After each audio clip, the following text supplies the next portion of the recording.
Sindh online school class 9 मजमून रियाजी unit 1 lesson 1 real numbers हकीकी अदद पार्ट 1 बारो आऊं आहियां अवां जो रियाज़ी जो उस्ताद राशिद अली सिंध ऑनलाइन स्कूल में अवां खे भली कार।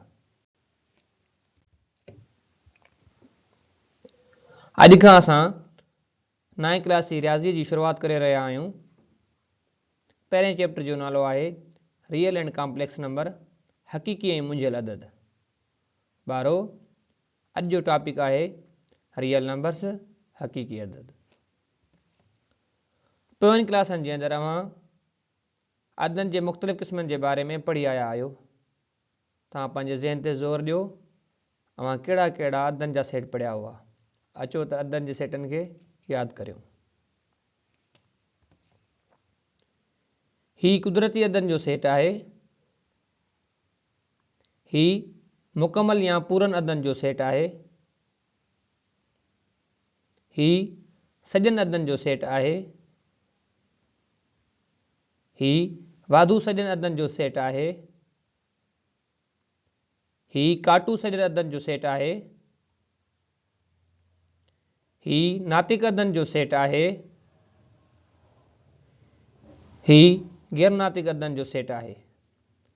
अहिड़े तरीक़े सां ही जेकी बि हिते अददनि जा सेट लिखियल आहिनि इहे सभु हकीकी अददनि जे अंदरि अची वञनि था। हाणे असां वधीक हकीकी अददनि जे बारे में पढ़ंदासीं। All the numbers which can be represented on the number line are called real numbers. सभई अदद जेकी अधी लाइन ते ज़ाहिर कया वेंदा आहिनि उन्हनि खे रियल नंबर्स यानी हकीकी अदद चयो वेंदो आहे। ॿियनि लफ़्ज़नि में असां ईअं बि चई सघूं था set of real numbers is the union of the set of rational and irrational numbers. हकीकी अददनि जो सेट नातिक ऐं गैर नातिक अददनि जो मेलाप हूंदो आहे।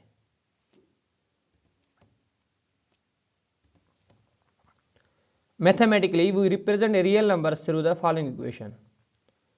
मैथमेटिक्स जे वसीले असां हकीकी अददनि जे सेट खे हेठी इक्वेशन वसीले ज़ाहिर कंदा आहियूं। R is equal to Q union Q dash. Real number जे लाइ असां इंग्लिश अल्फ़ाबेट जो लेटर R इस्तेमालु कंदा आहियूं। रेशनल नंबर जे लाइ Q ऐं इरेशनल नंबर जे लाइ Q डैश।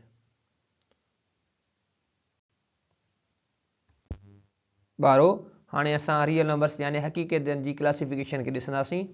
हकीकी अददनि जे अंदरि रेशनल नंबर्स ऐं इरेशनल नंबर्स अची वेंदा आहिनि। रेशनल नंबर वधीक नॉन इंटीजर ऐं इंटीजर में विरहायल हूंदा आहिनि। नॉन इंटीजर यानी अणपूर वधीक डेसिमल ऐं फ्रैक्शन में विरहायल हूंदा आहिनि। डेसिमल जो मतिलबु हूंदो आहे ॾहाई अणपूर, फ्रैक्शन जो मतिलबु हूंदो आहे आम अणपूर। हाणे हिते असां ॾिसंदासीं त उहे कहिड़ा ॾहाई अणपूर हूंदा आहिनि जेकी नातिक अदद जे अंदरि अची वेंदा आहिनि।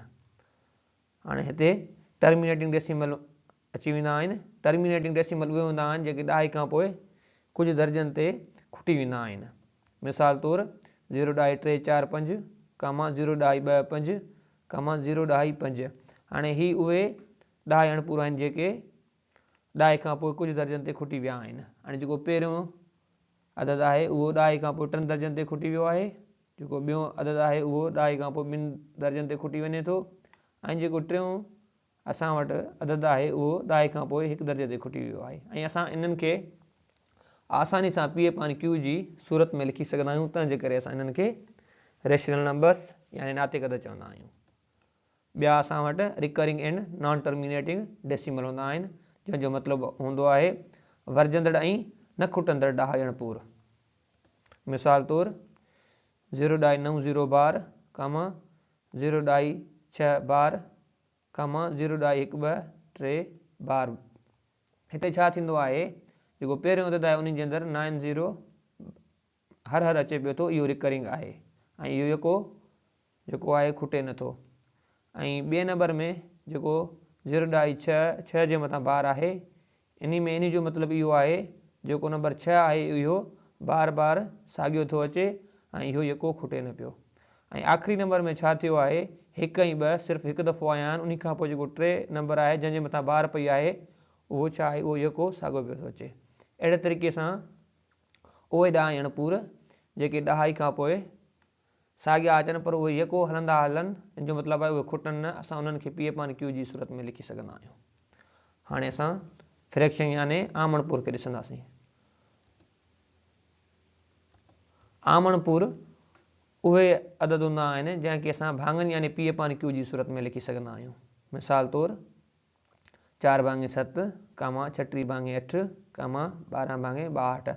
हाणे ही उहे अणपूर आहिनि जिन खे असां आसानी सां हिते बयानु कयो आहे। हाणे वधीक असां इंटीजर्स यानी सॼनि अदनि जी क्लासिफिकेशन खे ॾिसूं था। सॼनि अदनि खे होल नंबर्स ऐं नेगेटिव इंटीजर्स में विरायो वियो आहे। होल नंबर्स खे वधीक 0 ऐं नेचुरल्स नंबर में क्लासिफाई कयो आहे। ऐं तव्हां हिन नंबरनि जे बारे में इहो ॼाणण था चाहियो त इन में छा छा अची वेंदो आहे, त तव्हां पहिरीं स्लाइड खे ॾिसी सघो था, उते मां तव्हांखे पढ़ाए आयो आहियां। हाणे असां रेशनल नंबर्स यानी गैर नातिक अदनि जी क्लासिफिकेशन खे ॾिसूं था। गैर नातिक अद जे अंदरि डेसिमल अची वेंदा आहिनि यानी 10 अणपूर। हाणे तव्हां इहो ॾिसंदो हिते बि डेसिमल पियो आहे ऐं हिते बि डेसिमल पियो आहे, पर हिते उहे 10 अणपूर ईंदा जेके non recurring and non terminating हूंदा। इन जो मतिलबु उहो हूंदो आहे त जेकी न वरजंदड़ ऐं न खुटंदड़ 10 अणपूर हूंदा आहिनि उन्हनि खे असां पी अपान क्यू जी सूरत में न आहियूं लिखी सघंदा, तंहिंजे करे असां इन्हनि खे गैर नातिक अद चवंदा आहियूं। मिसाल तौरु हाणे हिते ही नंबर लिखियो पियो आहे 2.141। अहिड़े तरीक़े सां जेकॾहिं तव्हां इनखे गौर सां ॾिसंदव त हिन में जेको आहे ही नंबर हिकु त नॉन रिकरिंग नॉन टर्मिनेटिंग आहे। हाणे ही बार बार बि न पियो अचे ऐं हिकु खुटे बि न पियो। अहिड़े तरीक़े सां ही अदद गैर नातिक अदद आहे। ॿियो मिसाल असां खणंदासीं त ही जेको नंबर आहे इहो बि ईअं ई आहे non recurring and non terminating. हाणे उहे 10 अणपूर जेकी non recurring and non terminating हूंदा आहिनि असां उन्हनि खे गैर नातिक अदद चवंदा आहियूं। अहिड़े तरीक़े सां रियल नंबर्स यानी हक़ीक़ी अदनि जी क्लासिफिकेशन पूरी थी।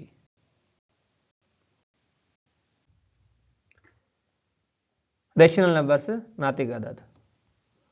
A rational number is a number that can be expressed in the form of p upon q where p and q are integers। नातिक अदद एक अहिड़ो अदद हूंदो आहे जंहिंखे असां p upon q जी सूरत में लिखी सघंदा आहियूं। p ऐं q सॼा अदद हूंदा आहिनि ऐं कॾहिं बि q जी वैल्यू 0 नथी थी सघे। ॿियनि लफ़्ज़नि में a rational number is a number that can be expressed as a quotient or fraction of the two integers with non-zero denominator q। नातिक अदद हिकु अहिड़ो अदद हूंदो आहे जंहिंखे असां भाङनि जी सूरत में लिखी सघंदा आहियूं ऐं उहे भाङा सॼा अदद हूंदा आहिनि पर कॾहिं बि छेद 0 नथो थी सघे।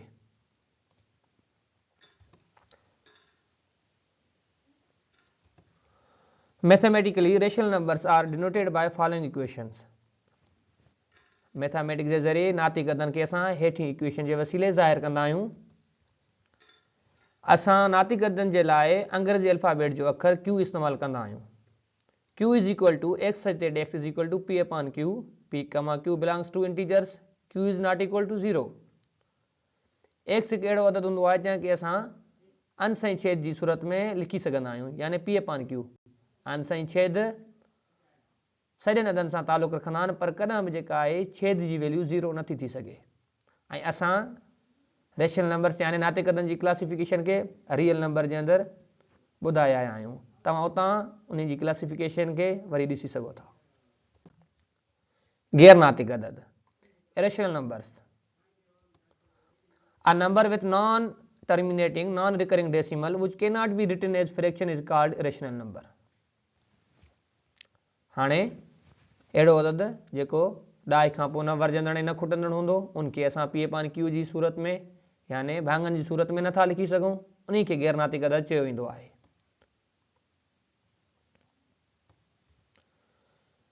irrational numbers are denoted by q dash। गैर नातिक अदद खे q dash सां ज़ाहिर कयो वेंदो आहे। Mathematically, set of irrational number is represented by following equation। Mathematically गैर नातिक अदनि जे सेट खे हेठि इक्वेशन जे वसीले ज़ाहिर कयो वेंदो आहे। q dash is equal to x such that x is not equal to p upon q, p comma q belongs to z, q is not equal to 0। इन जो मतिलबु आहे त एक्स हिकु अहिड़ो नंबर हूंदो आहे जंहिंखे असां पी अपॉन क्यू यानी अंश ऐं छेद जी सूरत में नथा लिखी सघूं, तंहिंजे करे असां इन खे गैर नातिक अदद चवंदा आहियूं। असां गैर नातिक अदद खे पी अपॉन क्यू जी सूरत में न लिखी सघंदा, छाकाणि त उहे न वरजंदड़ ऐं न खुटंदड़ ॾह अणपूर हूंदा आहिनि। मिसाल तौरु √2 इज़ इक्वल टू, हाणे हिते हिन जी तव्हां वैल्यू खे ॾिसी सघो था। हाणे हिन खे असां पी अपॉन क्यू जी सूरत में नथा लिखी सघूं, छाकाणि त इहो non recurring and non terminating हूंदो आहे। उन खां अलावा √3 जी जेका वैल्यू हूंदी आहे उन खे बि असां पी अपॉन क्यू जी सूरत में न लिखी सघंदा। इन खां पोइ हाणे हिते कुझु नंबर्स आहिनि जेकी आम तौर ते गैर नातिक तौरु ॼाता वञनि था। उन में पाए जी वैल्यू हूंदी आहे, उन में यूलर्स नंबर अची वञे थो। तव्हां इन्हनि खे अगरि गौर सां ॾिसंदो त इहे बि ॾाई खां पोइ non recurring and non terminating हूंदा आहिनि। वधीक हिन में गोल्डन रेशो अची वेंदो आहे ऐं many squares and cube roots वारा नंबर। हाणे उहे अदद जिन जो स्क्वायर रूट निकिरंदो आहे पर उहो ॾह में ईंदो आहे। फॉर एग्ज़ाम्पल हाणे हिन में उहे रूट वारा नंबर अची वेंदा जिन्हनि जो रूट हिकु मुकमल अदद न हूंदो आहे। सपोज़ कयो हिते असां वटि √2 आहे पर हिन जो जेको स्क्वायर रूट आहे हिकु मुकमल नंबर न पियो अचे। हाणे अहिड़े तरीक़े सां उहे रूट वारा नंबर जिन्हनि जो आंसर मुकमल नंबर न अचे त असां चवंदासीं त उहे गैर नातिक अदद हूंदा आहिनि। असां उन्हनि खे पी अपॉन क्यू जी सूरत में नथा लिखी सघूं।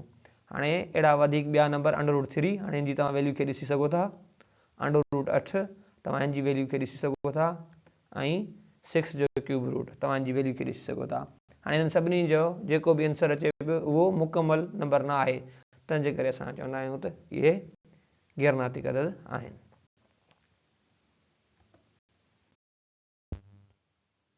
Which of the following numbers are included in the real numbers? हेठनि मां कहिड़ा अदद आहिनि जेकी हक़ीक़ी अददनि जे अंदरि अची वञनि था। वारो मां तव्हांखे हक़ीक़ी अददनि जी क्लासिफिकेशन में बारे में ॿुधाए आयो आहियां।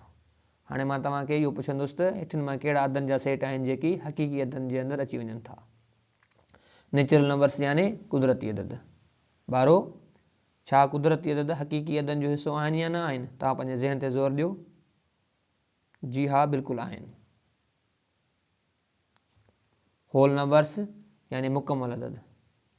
मुकमल अदद हक़ीक़ी अददनि जो हिसो आहिनि या न आहिनि? जी हा, बिल्कुलु आहिनि।